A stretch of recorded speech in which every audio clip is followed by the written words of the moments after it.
repeated over and over and over again until it becomes a mantra. And I get the feeling that young man has probably heard those lies over and over and over again. And unless he has a father and mother in his life that can correct those things, he's probably going to believe it. And it may be that his father and mother believe him too. Anyway, so I talked about the natural family, the God-ordained structure, the teaching of respect. We have to teach respect. It's not something that just happens. It's something that has to be illustrated and taught, and even discipline brought to bear. I happen to believe in something called, total depravity. And total depravity knows no race. How much melanin you have in your skin? Irrelevant. Doesn't matter. Doesn't matter at all. Has to be taught. Has to be inculcated. I listen to the music of the younger generation. Doesn't matter what the race is here, but especially what you find in hip-hop. And what do you find? The objectification of women, rampant vulgarity and profanity, discussion of rape, treating women like mere animals, total disrespect for any form of authority whatsoever. I mean, it is as ungodly can be. Are you condemning that, my dear critics? Are you consistent in saying this stuff is mind rot and soul rot?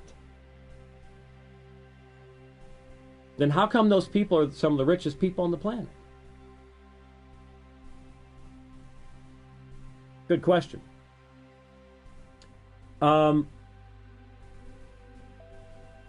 for the self-righteousness charge,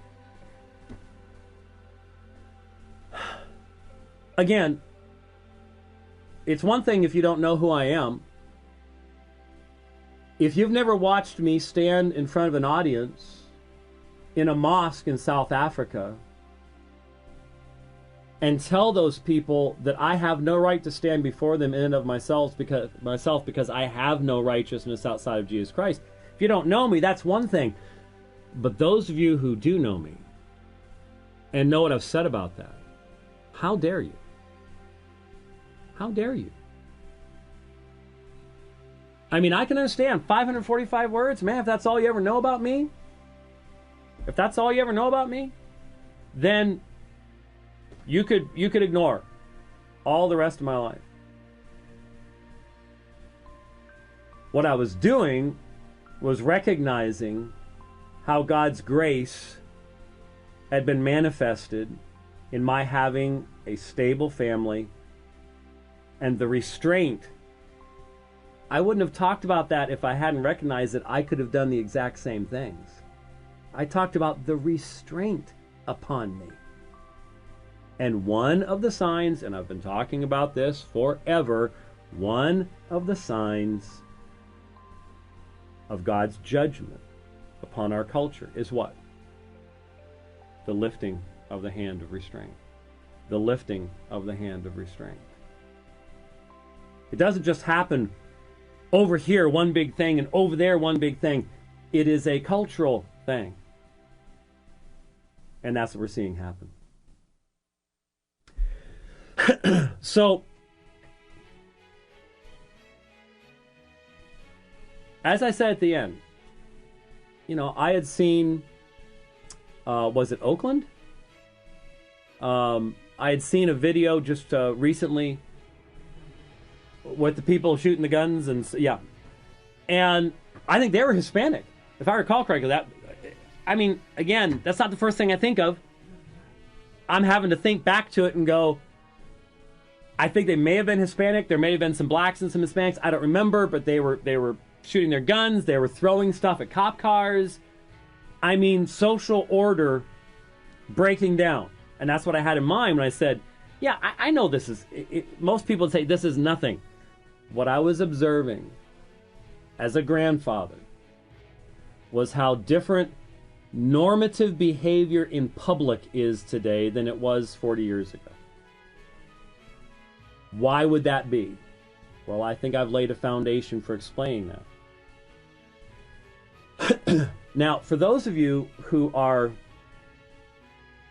ethnic Gnostics. Now, what's an ethnic Gnostic?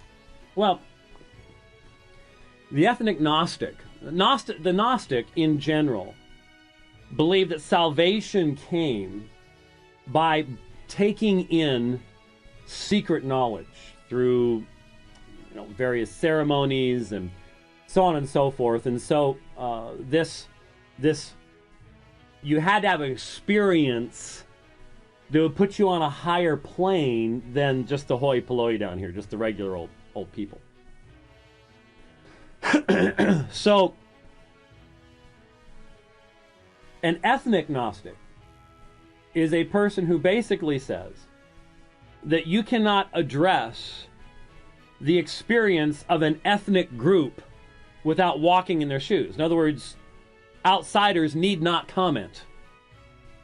You have to have a certain melanin count in your skin. Melanin is what gives us the tone of our skin.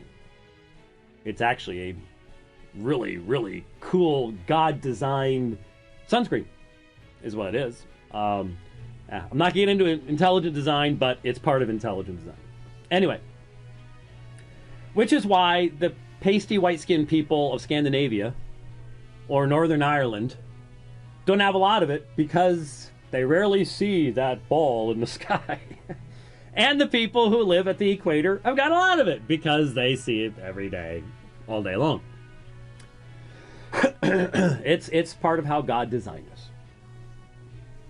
And it has absolutely, positively, nothing to do with the commandments of God. Nothing. Nothing. Show me somewhere in the Bible when Paul wrote to slaves and he said, slaves, be obedient to your masters.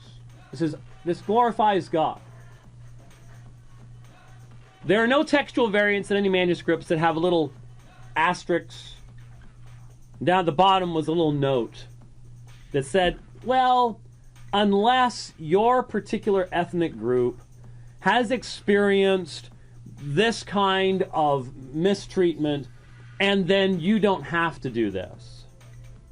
And there's no chart that says how bad this has to have been, and so if you're in this ethnic group, then and then this ethnic group, and this ethnic group,